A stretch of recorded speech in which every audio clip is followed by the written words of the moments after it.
Bonsoir, je suis née en 58 en Algérie, le jour où on fête Sainte Geneviève et le Saint Nom de Jésus. Mon père était militaire, ancien légionnaire. Avec mes 3 frères, nous avons eu une éducation très sévère. Nous avons été élevés dans la foi catholique de façon très stricte. Mon père nous lisait la Bible et nous présentait Dieu comme un Dieu lointain, exigeant et parfois terrifiant. Il m'avait un jour lu cette parole de Jésus qui m'avait beaucoup marquée. « Les tièdes, je les vomirai de ma bouche ». Alors j'avais décidé de ne pas être tiède, car je ne voulais pas être vomie. Et je vivais dans la peur de Dieu. Il y a une 30aine d'années, j'ai eu la grâce de faire une rencontre personnelle avec Jésus. J'ai réalisé alors qu'il m'aimait et qu'il connaissait tout de ma vie. Dieu le Père existait, je n'en doutais pas, mais cela ne touchait pas mon cœur. Tout ce que je savais sur lui relevait de la culture religieuse, du cérébral donc. Par contre, Jésus était bien présent. Ma recherche de Dieu le Père a commencé à être plus vive et douloureuse aussi quand, il y a 2 ans, un de mes enfants a fait une dépression et nous avons eu très peur pour sa vie. Avec ma famille, soutenus par la prière de nos proches et de nos amis, nous supplions Dieu de venir au secours de ce fils qui traversait des moments extrêmement difficiles et souffrait énormément. On suppliait Dieu d'agir, de nous délivrer du mal avec un M majuscule. Et c'était un immense silence douloureux qui nous répondait. Où était ce Père plein d'amour? Qui était-il pour nous laisser ainsi? C'est qui Dieu? C'est quoi Dieu? Pour le trouver, on m'avait conseillé plusieurs choses que je m'appliquais à faire consciencieusement, comme prendre conscience de l'image négative que j'avais de lui, demander à Jésus de me donner son regard sur son Père et que son regard s'épanouisse en moi. En vain. Lors de la session pour les familles, en août dernier, j'avais suivi le parcours « Entrer dans l'intimité de Dieu ». Cela avait l'air si facile pour les autres d'entendre la voix de Dieu. Il suffisait de le lui demander, en fait. J'avais beau le faire, à la fin de cette session, rien ne s'était passé. Moi, je n'avais entendu que le silence de Dieu. J'étais très déçue, j'y avais cru, et mon enfant n'allait pas mieux. Un soir, désespérée et en colère contre le ciel, j'ai décidé d'arrêter de prier et d'aller à la messe.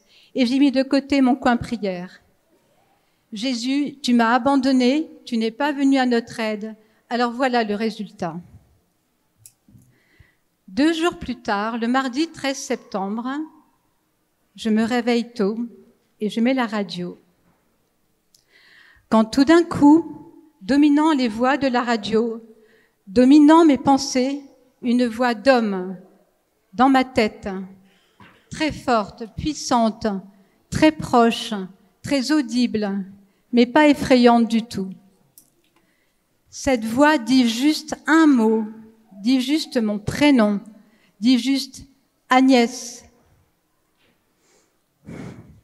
Pour moi, absolument aucun doute, cette voix de puissance était la voix de Dieu. J'étais dans une grande paix et j'ai décidé alors de me préparer pour aller à la messe. Avant de partir, j'ai pris mon Magnificat et j'ai lu la prière du matin. Elle commençait par un hymne et j'ai réalisé que ce que j'étais en train de lire venait de se passer et s'accomplissait. C'était écrit « Écoute la voix du Seigneur, prête l'oreille de ton cœur. Qui que tu sois, ton Dieu t'appelle. Qui que tu sois, il est ton Père. » À ce moment-là, quel choc! J'ai compris, tout s'est éclairé. J'avais devant moi la confirmation écrite que c'était bien lui qui m'avait appelé par mon prénom. Non seulement la voix du Créateur pour moi, mais surtout la voix du Père, de mon Père. Quel bonheur! J'avais un Père, et quel Père! Un Père qui m'avait appelé avec force et douceur pour ne pas me faire peur. Un Père qui m'avait géolocalisé au milieu de l'infini. Un Père éternel qui était entré dans mon temps, dans mon timing. Un père à aimer, un père dont j'étais si fière. Un père qui s'était déplacé lui-même pour moi, pour venir enfin à mon secours, me sauver, me consoler. En une seconde, le temps qu'il faut pour dire mon prénom, Dieu avait guéri mon cœur. Rien n'est impossible à Dieu.